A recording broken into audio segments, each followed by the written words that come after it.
Bismillahirrahmanirrahim. Assalamualaikum warahmatullahi wabarakatuh. Sekarang kami berada di Masjid Bandar Tun Hussein On, Ceras.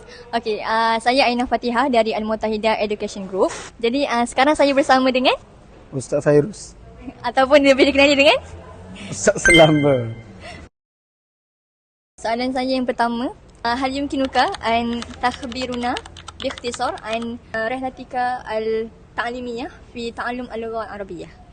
تعليمية تعليمية. أنا أدرس الناس. الحمد لله أنا درست اللغة العربية منذ سنة 2006. سنة 2006 في المدرسة الثانوية الوطنية سري سوجانا بسري بتالين كوالالمبور. وبعد ذلك أنا درست اللغة العربية في جامعة مارا للتكنولوجيا بشاه عالم في مرحلة البكالوريوس. وكنت هناك 4 سنوات 5 سنوات. والآن أنا درست اللغة العربية الحمد لله جولة تعليمية في أنحاء ماليزيا. كمان وعندي درست الإنشاء الإنشاء والنحو. إنشاء والنحو في المدارس. في المدارس. السؤال yang kedua, بالإضافة إلى استخدام اللغة العربية في المجال الديني، أين تستخدم اللغة العربية أيضا؟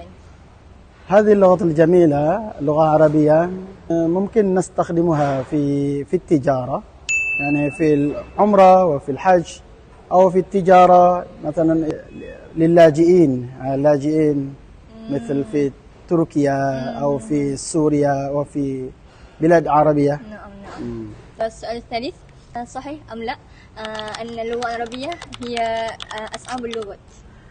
اللغة العربية أصعب اللغات. هذه القضية فيها نقاش.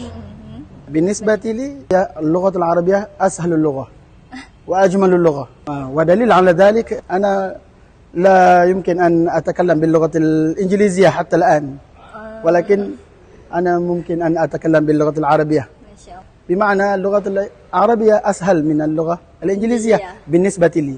وهذا نقول هذا السؤال أو هذه القضية نسبية يعني حسب الإنسان. ممكن لك لغة إنجليزية أو لغة تاميلية أسهل، وبالنسبة لي اللغة عربية أسهل. طيب. Soalan keempat dalam bahasa Melayu lah. Boleh.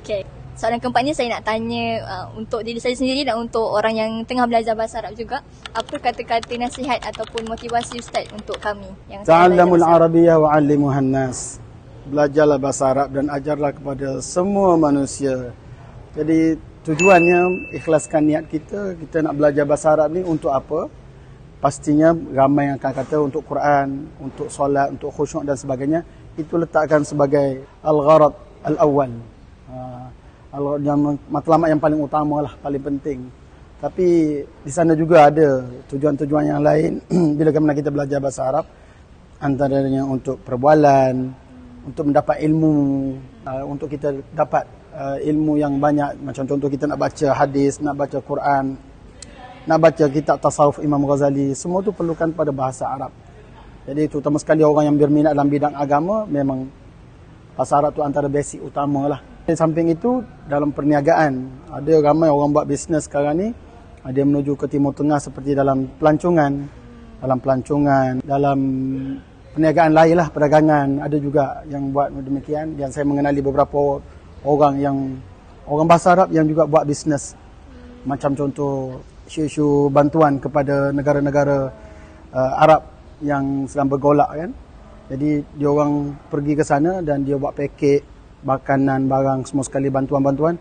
Tapi sumbangannya daripada Malaysia dan dia jual. Mana orang Malaysia ni beli dan dia jual produk tu. Macam contoh tiup air, tempat negara-negara Afrika macam Sudan apa semua kan, dia nak tiup air, nak dapat air tu. So dia buat masjid, ada buat projek masjid. Sebenarnya bukan semata-mata projek itu NGO, tetapi ada yang orang buat bisnes dalam bidang tu. Maknanya itu maksudnya bidang ni sangat luas lah sebenarnya. Dan mungkin orang yang tak ada basic bahasa Arab tak boleh nak meneroka bidang tu sebab halangan bahasa. Jadi soalan tadi apa? Pesanan. Apa nasihat ataupun kata-kata motivasi? Nasihat kata-kata motivasi, belajarlah bahasa Arab dan ajarlah kepada semua orang dan ikhlaskan niat kita untuk menyebarkan bahasa yang orang kata susah ni. Sahutlah sebagai cabaran bagi orang-orang yang dah melepasi peringkat sekolah, maka sahutlah cabaran untuk kita terus sebarkan bahasa yang orang kata susah, kita permudahkan. InsyaAllah. Kena buat sesuatu untuk permudahkan. Alhamdulillah, maknanya kalau macam saya ada modul-modul saya sendiri. Saya cuba permudahkan. Tapi dia dah setakat mampu saya sajalah. Jadi bidang-bidang lain, kita minta lah orang lain sambung. Fahim tu. Okey. Alhamdulillah. Baik, Syukran. itu sahaja hadza faqat minna. Syukran ala husni istima'ikum. Assalamualaikum warahmatullahi wabarakatuh. Waalaikumsalam warahmatullahi wabarakatuh. Narakum.